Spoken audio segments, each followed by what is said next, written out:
Ang drills and ceremonies ay bahagi ng pundasyon ng disiplina at pagkakaisa sa hanay ng sandatahang lakas ng Pilipinas.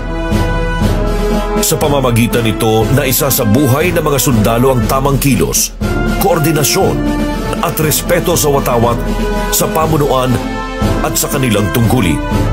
Isinasagawa ang mga ceremonial drills tulad ng parade and review, flag raising at retreat ceremonies upang maipanama ang mataas na antas ng profesionalismo ng mga kawan.